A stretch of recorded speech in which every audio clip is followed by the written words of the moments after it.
WBGO's news and editorial director, Doug Doyle.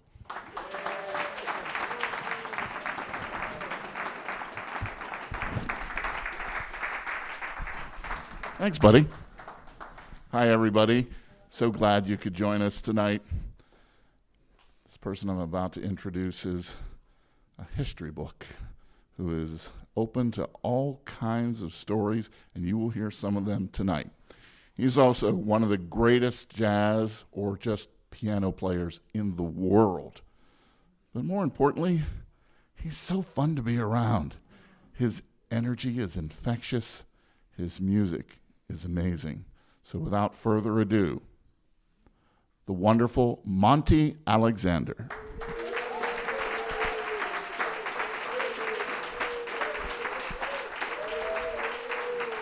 Monty couldn't be here tonight, but accepting on his behalf, there he is.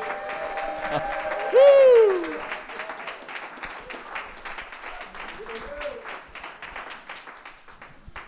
Monty, you speak through this lady of yours that became a friend when you were a small child, the piano. Please take us back to Jamaica before we start. I want to say hello, everybody. Thank you for coming here this afternoon to hear me play, talk, and Doug too. This is a sensational gentleman, Doug Doyle, and thank you for being here. My pleasure, Monty. I'm going to have a good time interviewing you. Nobody's here for that, Monty. No, okay, all right. So do I talk a little? Talk. You're going to perform for us first, and then we're going to have a little chat. All right. So.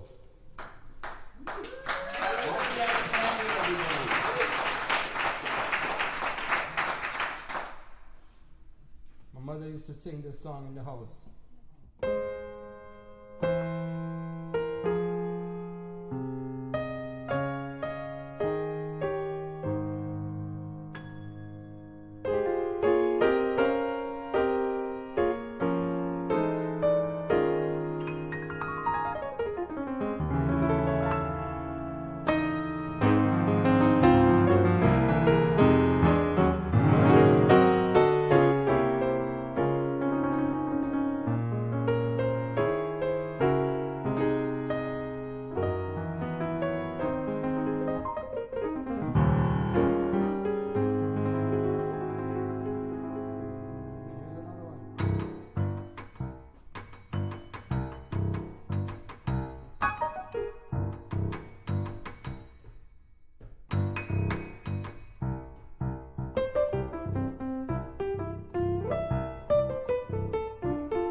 Please join me, Monty.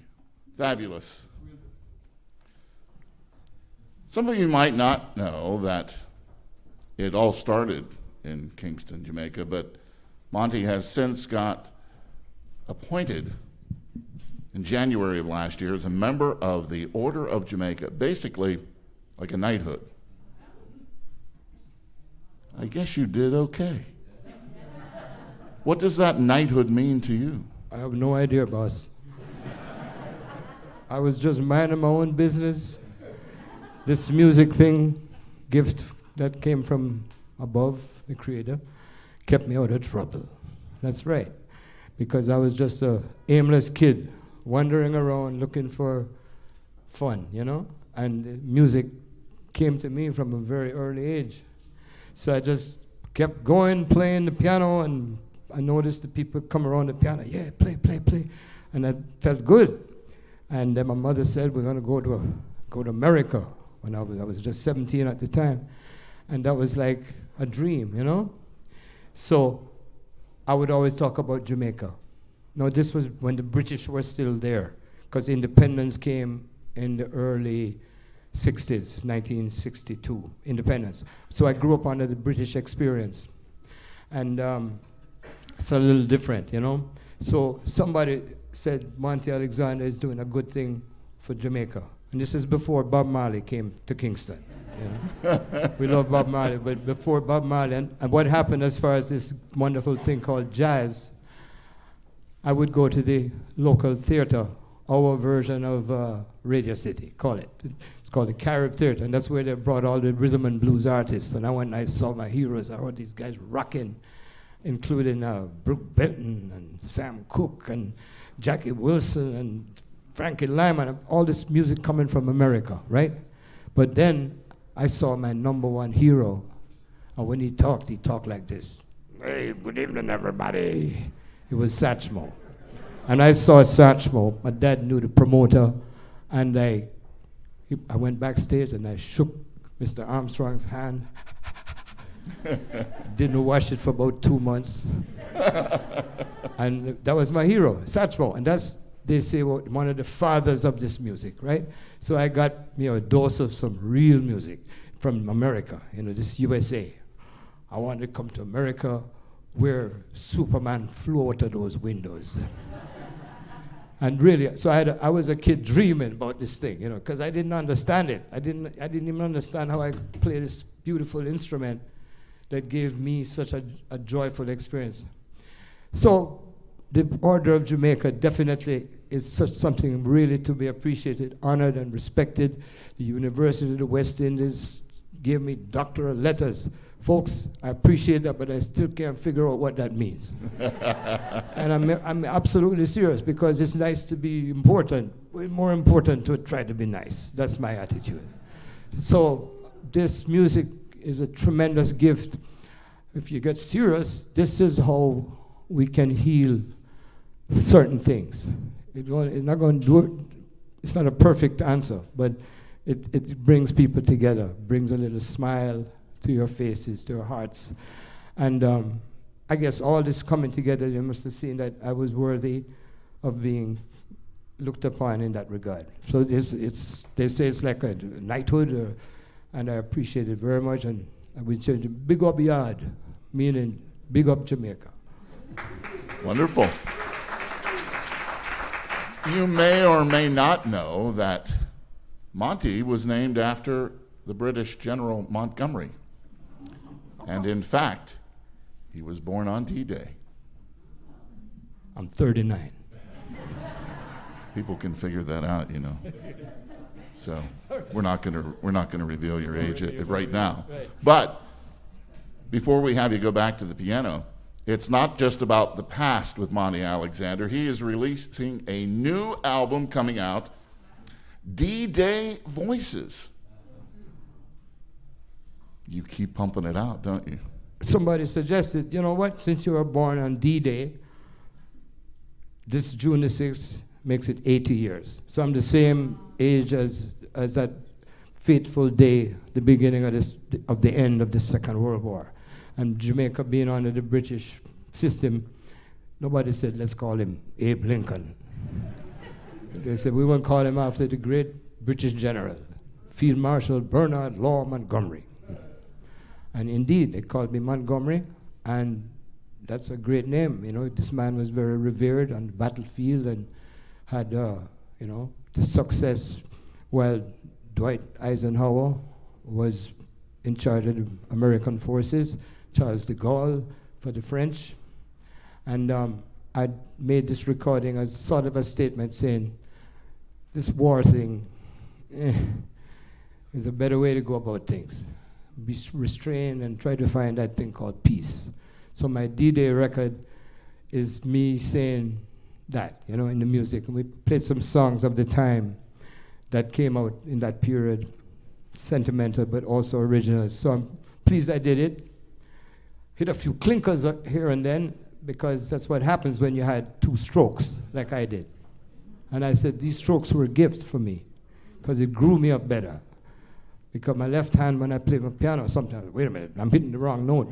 So after I had this terrible thing called pancreatic cancer in 2012, the miracle came.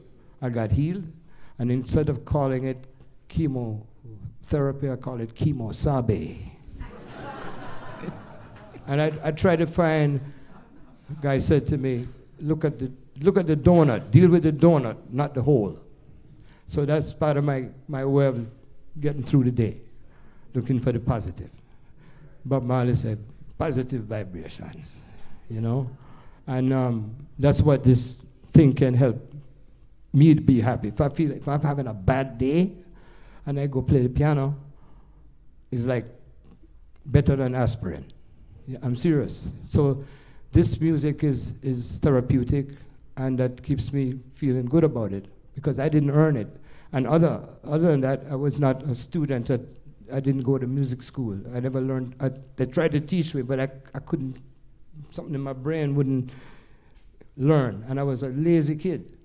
But I heard this music from America, and I said, wait a minute, this thing is like make you happy, make you smile, make you tap your foot, make you shake, you know what?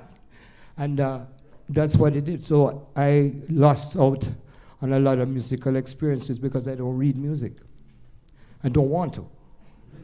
It's worked out okay, Monty. Yeah, I guess so.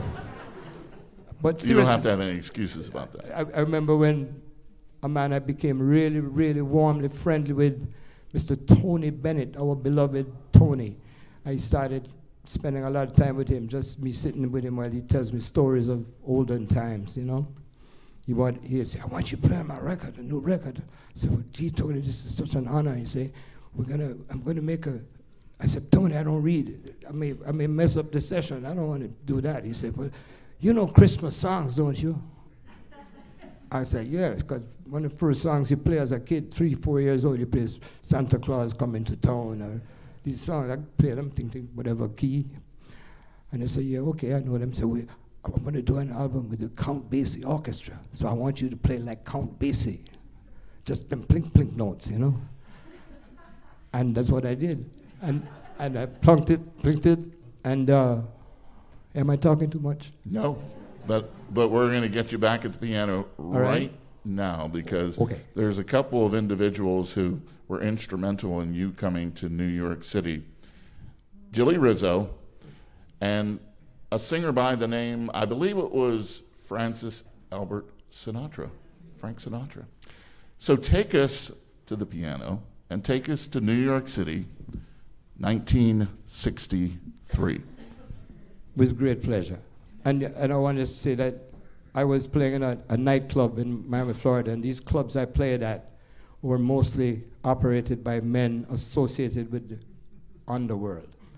I was an 18-year-old guy playing at these clubs, these bars, no question about it. Some people say the mob, some people say the gangsters. I just say nice people.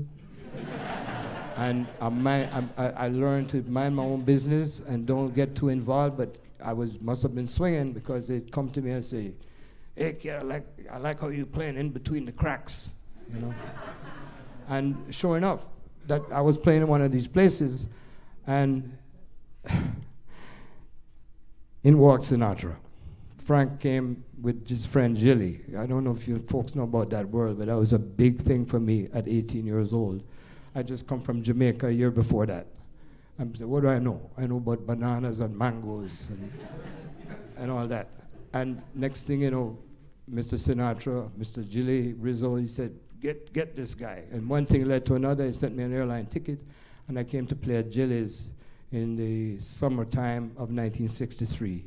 I was there for 3 years, and I got to be around Frank Sinatra on many occasions. Saw him when he had a few too many, for 5 o'clock in the morning. And I'm just there, keep swinging. That's what you say. Keep playing, Monty. So as I mentioned, Sinatra, I love all these songs. So let me have a go as if I can remember all I sing. Monty Alexander, New York City, 1963 at Gillies. Okay, so.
Guess you remembered. You were at the Key Club in Newark. Yeah. Right. And there was a lady who was there and wanted to do some singing. Why don't you have a seat and tell us a little bit about this lady that you got to perform with? I think we might know her. So I'm playing at this place in Newark, New Jersey. This is all African-American social gathering. People come out to have fun, enjoy some whiskey. And it's called the Key Club. And I was playing with some beloved guys who treated me like so kindly. Helped me to get along. Bass player by the name of Earl May. Bruno Carr on the drums. It was just a little old rinky-dink piano. Wurlitzer. Nothing like this beautiful Yamaha piano. So I'm playing there, and I'm doing it because I was playing in all these kinds of places, whether they were from this scene or that scene I'm around. And by the way, coming from Jamaica, where we also are very multi-ethnic, multi-racial, multi-this, multi-that, I grew up with a family of some folks very white and some folks very black. So we're called wondrous variety, if I may use that phrase. So I'm in Newark, New Jersey, and I'm having a ball with folks. Yeah, man, you swinging. Keep on grooving, right? So I'm playing the piano, and it was exactly the time that movie came out with a song called Alfie. I'm playing, what's it all about, Alfie, right? So I'm playing the piano, I like the song, and I'm playing it again and again and again. Go back to the top, play the middle, we're having fun. The music is alive. The people sitting around the bar having their drinks, and one lady's in a house coat with big old curlers like she just got out of bed. Very dark complected woman, and sitting there, yeah, give me another one of them white Cadillacs. That's milk and whiskey. That's called a white Cadillac. I think that's what you do.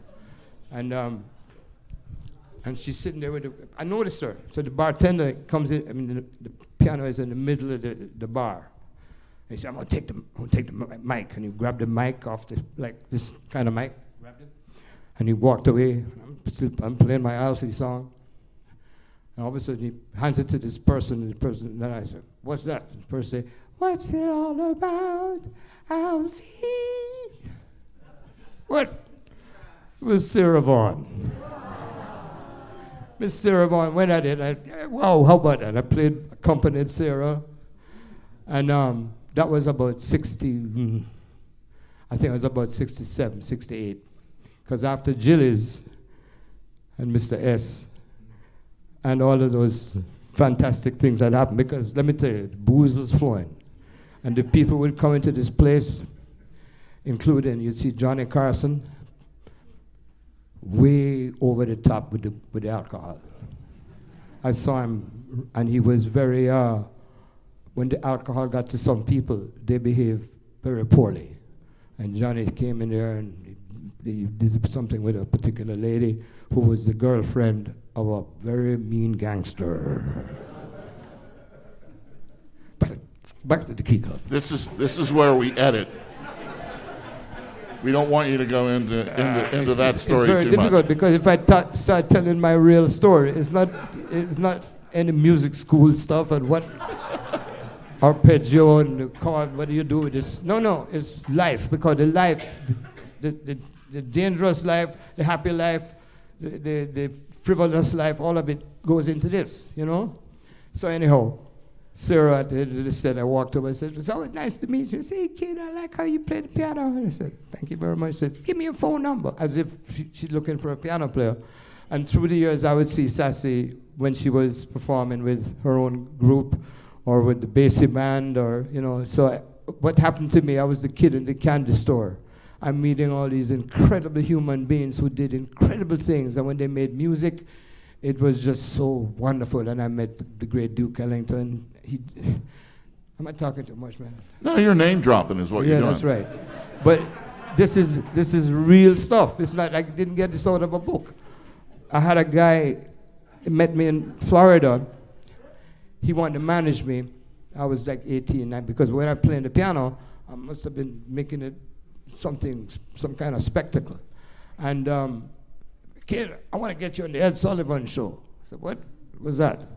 So he said, we're going to New York. And I went and had an audition at the very place where I ended up playing about a year after Gillies. Because this would be great for you here. And I'm no good with the so-called audition. And the guy said, play the piano. Very uncomfortable. I said, listen, I want to take you somewhere. We walked down Broadway to about 48th Street, the Brill Building it's called, right? Right nearby, right? And we went up the elevator. I'm kind of not sure the result of that audition, what that was. And he walks in and he said, hey, Uncle Irving. Who's Uncle Irving? And he says, hey, Steve, how's your dad? I said, fine. And over there is a man taking a nap on the couch. It was Duke Ellington. Duke taking a nap. And there is Steve. Now, what happened was, Steve Stark was the son of a man named Herman Stark. Herman Stark was one of the owners of the Cotton Club in Harlem. So there was they knew Steve as a kid growing up, but he wanted to be a manager of people, and he saw that he could manage me. But I'm unmanageable. In Jamaica, we said, no, man, I have a new manager. I said, but the guy really a damager.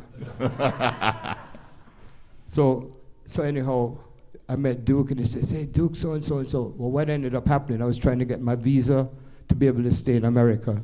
And Steve said, Duke said, play the piano. And I would play something like I just did, and I must have thought I was okay. And then Duke said, what about it, Steve? What do you want? I said, well, we're trying to get his visa. Could you write a letter? So Duke Ellington wrote a letter to the U.S. Immigration to say that this young man has the talent and he should be allowed to stay in America. And so that was one of 4 letters that went to the immigration. The other one was Sinatra, wrote a letter. The other one was Basie. My mother went to the Eden Rock Hotel and harassed this man. And the last one was BGO. They wrote you a letter too, didn't they? No, we weren't around at that time. Oh no, but there was I remember the jazz radio in Miami, Florida, was WMBM, Mr. China Vallis, and he would play Gloria Lynn singing "I'm Glad Dear," and he had a theme song, Nat King Cole singing "China Gate." It was from a movie. Anyhow, This story is going on now. yeah. So I want to get you back to the piano. You know, from the Montreux Jazz Festival, you've played at festivals all around the world.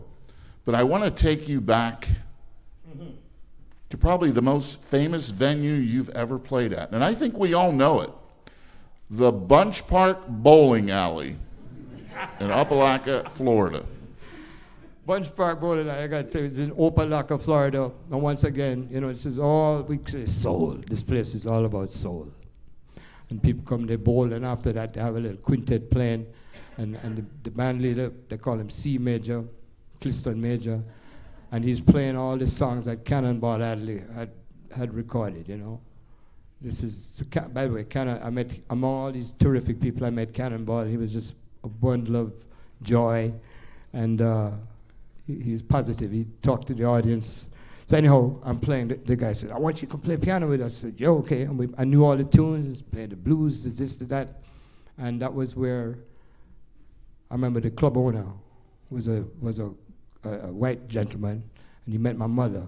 And I was not happy because he hit on my mother. And that's not nice. Another edit coming up. Yeah. All right, let's go to the Bunch Park Bowling Alley. Just imagine you're about ready to challenge with a split, and then all of a sudden you hear this piano player. Okay, so it's about blues. See, I heard the blues music on the radio in Jamaica, New Orleans. It was like I was growing up in New Orleans. I'm hearing it on the radio. Louis Jordan's music. Bill Doggett, Fats Domino. That's how this whole Jamaican thing started. The people in Jamaica heard this rhythm, this music, right? It's just blues. But I love a guy named Bill Doggett, and that's what would have played at Bunch Park. And the people say, "Hey, play that again," right? Just some blues.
Ah, yes, it takes us back to our bowling alley days. Nobody at my bowling alley ever played like that, Monty. I can tell you that. So, those of you that have had the pleasure of hearing Monty on my podcast, Sports Jam, know that he is a huge boxing fan. But there are so many connections between jazz and boxing.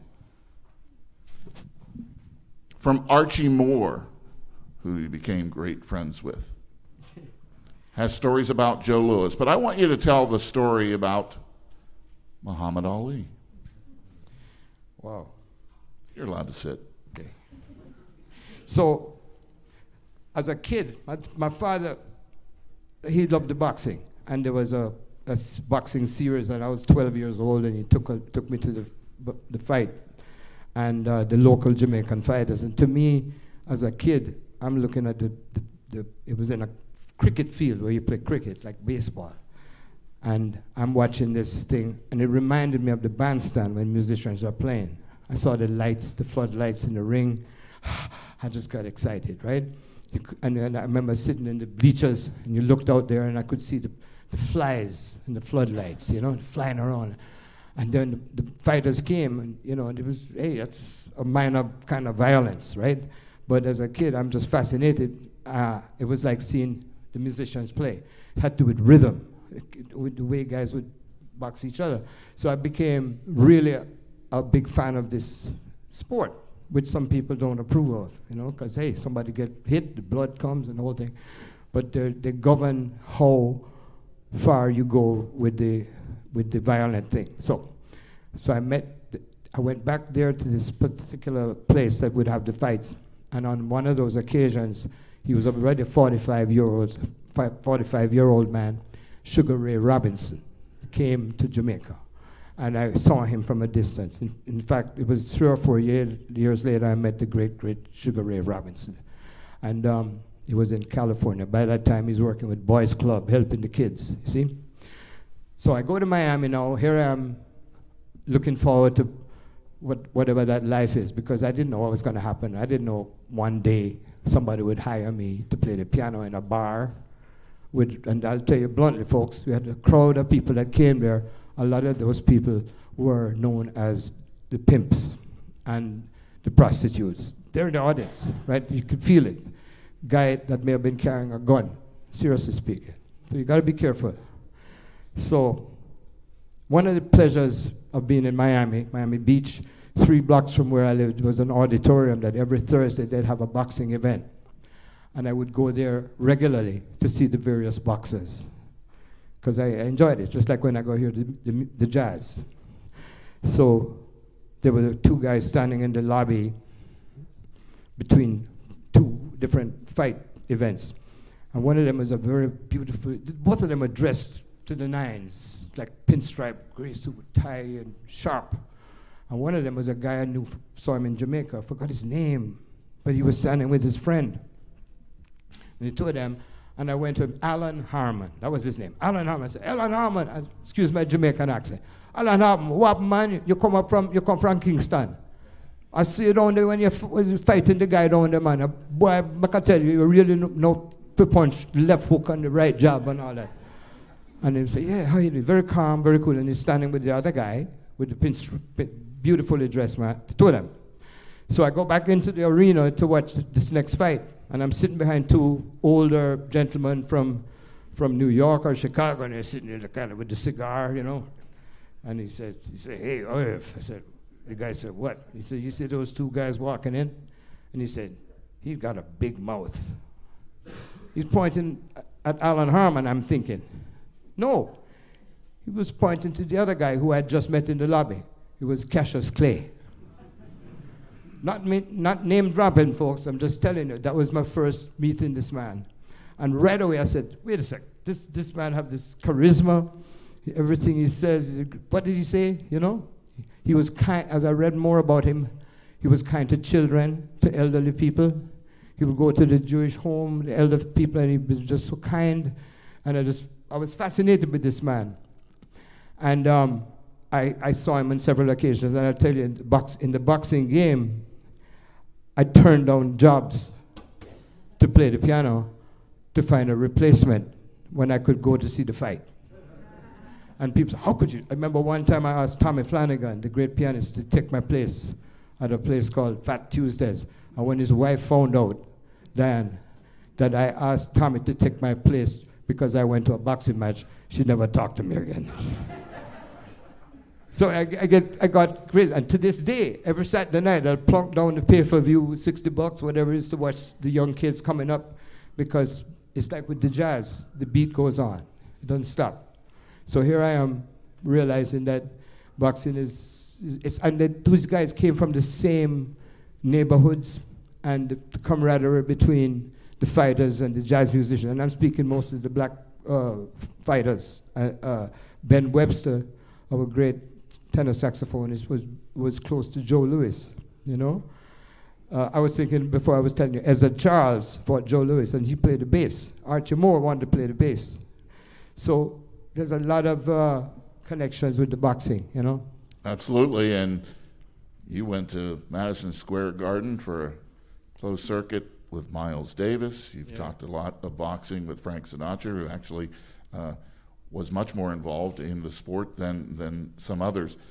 But I know you have a special guest with you tonight, so I'd like you to bring up Luke Sellick, your bass player, and this time you get to select the song that you want to do for everybody. All right, okay.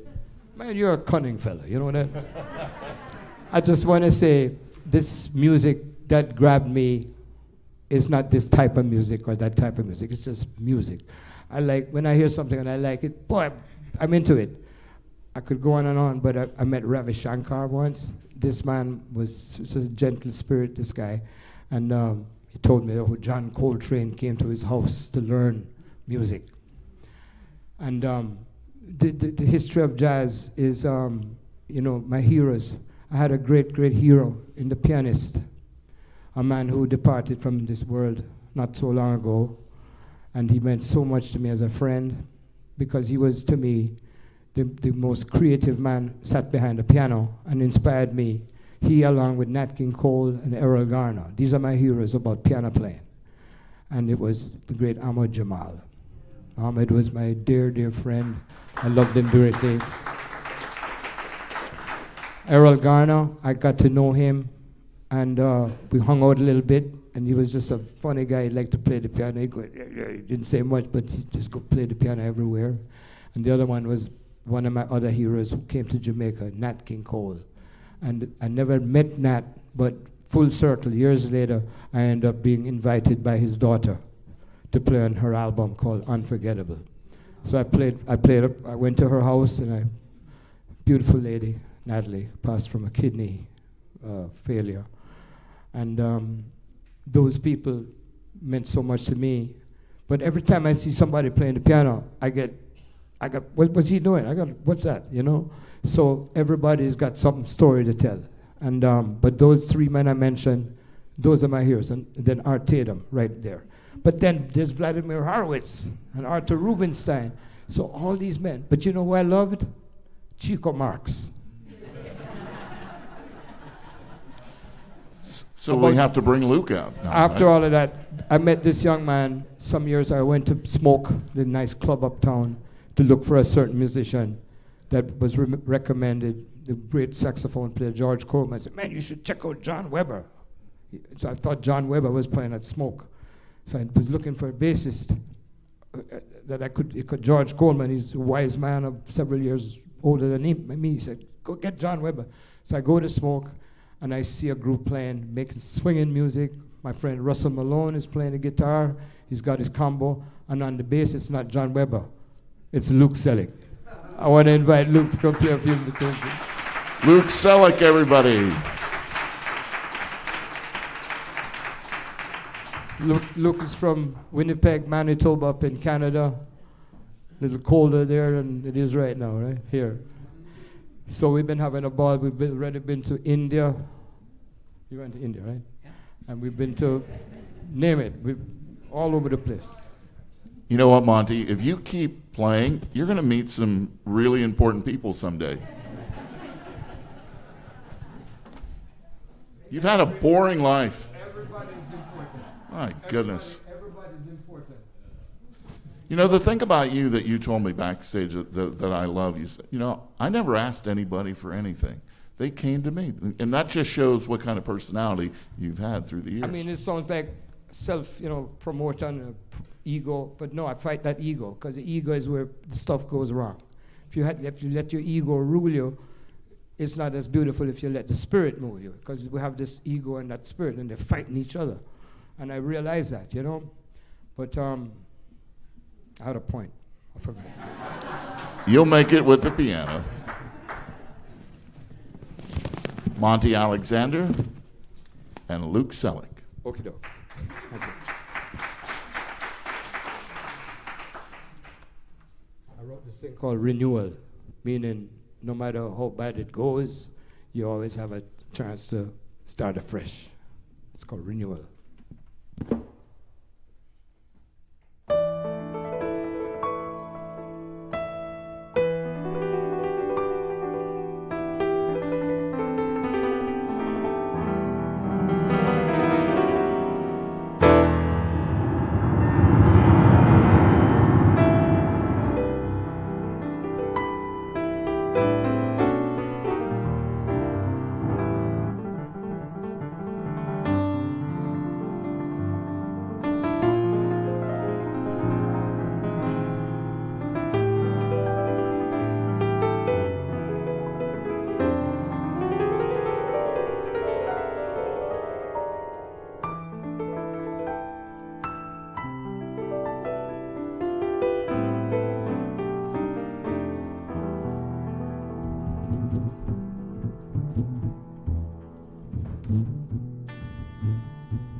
How about another one?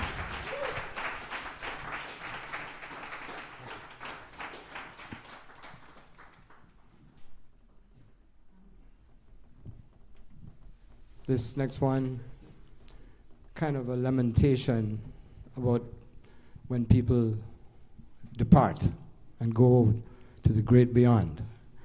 It's called Why.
Boy, am I glad there was a piano in your home.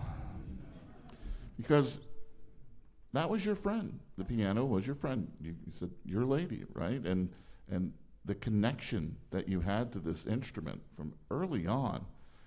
But you've lost your passion. You can see it. There's no expression in your face while you're playing at all. You're just going through the motions now. You still love your friend, don't you? This beats working.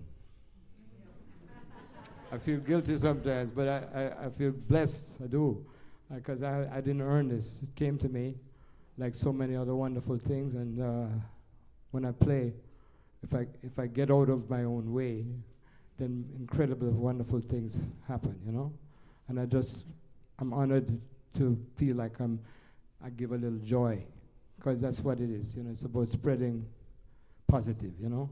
And when I realize that there's no chance for me to not have that feeling, you know. So I just try to surround my world with positive energy, you know. If I run into a great musician who's not very cool, I run, you know. And there's a lot of guys who take themselves too seriously. Take the music seriously, but not yourself. That's my philosophy. There was another path that Monty Alexander almost took. He showed me one photo on his phone before we started. It's a great photo from 1982 with Roy Rogers. Because the other choice, either being a piano player, was to be a cowboy.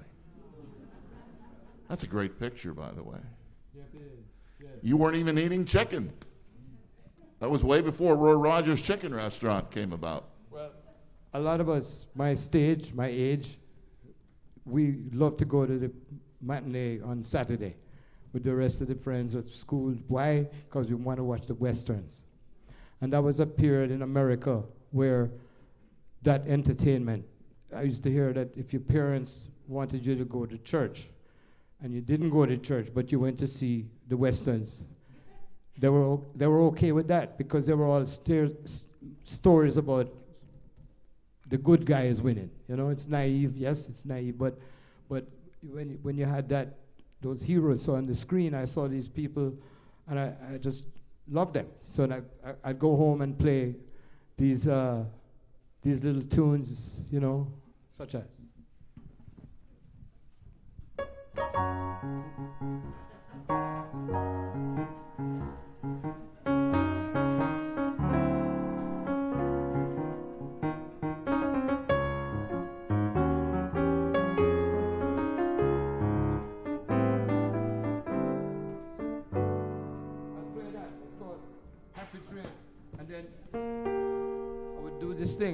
To this day, if I'm feeling a little low walking down the street, I do this. Hodalay, hodalay, hodalay, hodalay, hodalay, hodalay, hodalay, hodalay, hodalay, hodalay, hodalay. I'll do that. And then I say, Weren't you in that movie with in Austria? You were at that movie, weren't you? Yes, the I was. Sound of Music? You were in that movie, weren't you? yes. Yes, I remember you yodeling during that film. But Yes. serious to speak, that comes from Switzerland, and somehow they picked up, like when you saw those guys dressed up in all these shiny things that came from the Mexicans, that would, when the horses, they would have all these the saddles with regale, you know, and they picked that up, and that became a standard thing, especially for the singing cowboys. And I heard these songs that people like Johnny Mercer and a lot of the great composers wrote songs like this one.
Spectacular.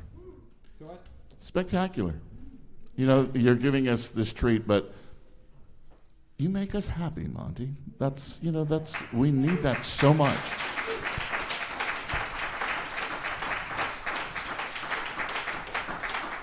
So before we wrap everything up, you lost a very dear friend not that long ago. You mentioned Tony Bennett, but you are also great friends with Harry Belafonte. Oh, yes. What do you want to tell us about that legend? This man who's of Jamaican heritage, my mother had a crush on him. Boy, oh boy, that Harry, man. And he would see me and say, cousin. I'm not really your cousin. He'd say, yeah, you my cousin. In Jamaica, we're all cousins, you know. Everybody a cousin. People you don't know, you know. So, but he was so important to the furtherment of Jamaica. And this is before the more recent things that happened, you know, the Rastafarian culture.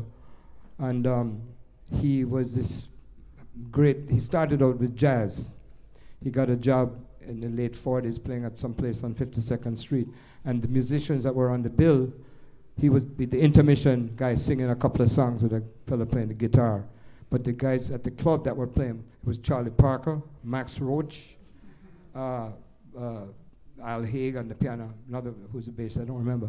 But they liked him so much they'd go play with Harry, and that's how Harry got going. And that was his jazz credibility, let's put it that way. But then he started singing folk songs all over the world. So he was this singing guy, you know. But then he and his very good friend Sidney Poitier, they had a rib joint in Harlem, and another one down in the village, and they were just hustling.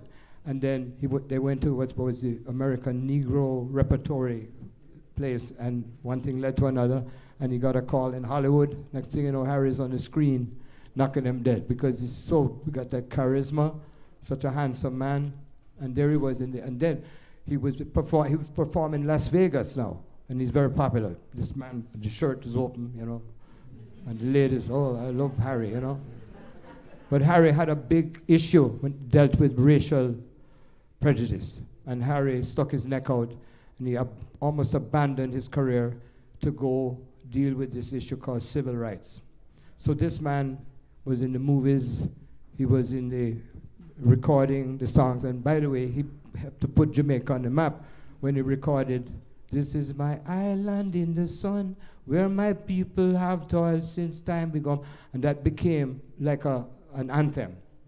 And through the years, I would see him from time to time, and the last time, before he passed, the French government awarded him the Chevalier, that's the knighthood of France. And they invited me to come to the gathering. That's the last I saw him. He was already in the wheelchair. But I could go on about this man and he didn't mess around. He looked you in the eye. He said, "What are you gonna do?" I said, "Harry, what can I do?" He says, "Be an advocate." I said, "Well, how do you do that?" You know. But Harry was this incredible guy, and he and Tony Bennett, incidentally, were the best of friends.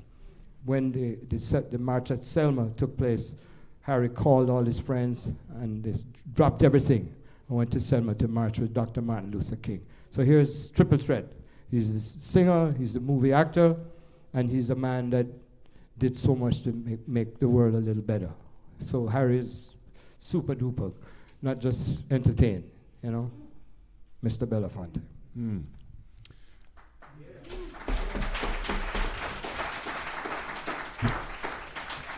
Speaking of entertaining, you are a master storyteller, by the way, sir. Yeah. You really are. You can tell a great story. Somebody called me Big Mouth. I talk. No, I wouldn't go that far. But I'd love you to take us out with something that is special to you. It's all special. I want to play a song that my dear friend, Mr. Jamal, he seemed to love the song. I sent it to him. It's called "You Can See." And he made up words. "You can see how much you mean to me," something like that. But I'm going to play "You Can See," and it's a little tune that I composed about 30 years ago. I said, this song he's going to like this. And I sent it, and he played it, recorded it. Here it is. "You Can See."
the great Monty Alexander. Who is the luckiest person in this room? Luke Sellick gets to play with this legend.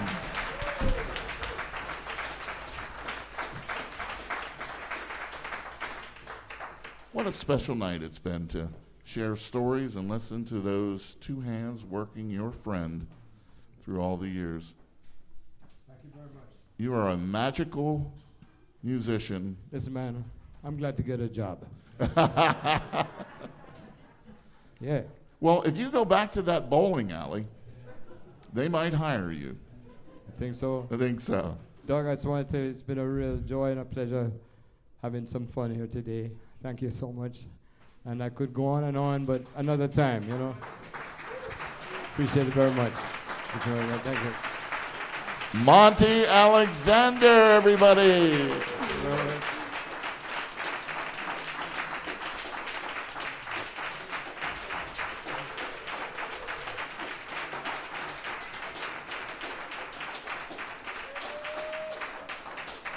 Thanks to all of you for coming out tonight to share this special moment with this legend. We appreciate it.